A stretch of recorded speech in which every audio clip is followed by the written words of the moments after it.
عجبك الفيديو لا تنسى الإعجاب والاشتراك في القناة. دواء برونشكم للكحة والسعال. دواعي استعمال هذا الدواء: يتم استعمال شراب برونشكم للكحة الجافة، وأيضا الكحة يصاحبها بلغم، ويستعمل أيضا في علاج الحساسية التي توجد في الصدر، وأيضا يستخدم في علاج التهاب الشعب الهوائية، وهو من أهم الأدوية المضادة للبكتيريا، حيث أنه يستعمل كمضاد حيوي قوي وفعال. ويتم استعماله في علاج السعال الديكي، وأيضا يتم استخدام هذا الشراب في علاج الكحة المصاحبة إلى التهاب الجيوب الأنفية.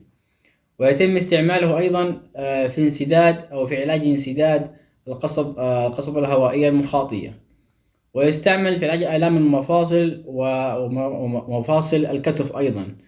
ويستخدم في علاج آلام الأوتار، ويعالج الآلام التي تحدث في الظهر، ويعالج سرطان القولون والأكسدة وعدم القدرة على الانتصاب. الجرعة وطريقة الاستعمال: أولا، الجرعة المتعارف عليها للأطفال وهي معلقة صغيرة تكون بمعدل 3 مرات يوميا كل 8 ساعات. أما الجرعة المتعارف عليها للكبار البالغين يتم تناول معلقة كبيرة، وهذا يكون بمعدل 3 مرات يوميا بكل 8 ساعات.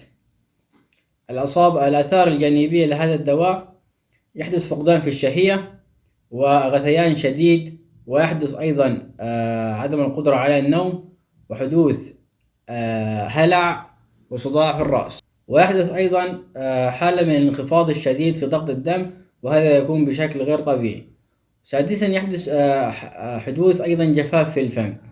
وسابعا، قيء، ممكن تحس بقيء شديد. ثامنا، زيادة ضربات القلب بشكل غير طبيعي. إلى هنا نكون قد انتهينا من هذا الفيديو. أتمنى أن أكون قد أعجبكم واستفدتم بما فيه، وتنسوا الاشتراك في القناة وتفعيل زر الجرس. والسلام عليكم ورحمة الله وبركاته. عجبك الفيديو لا تنسى الإعجاب والاشتراك في القناة.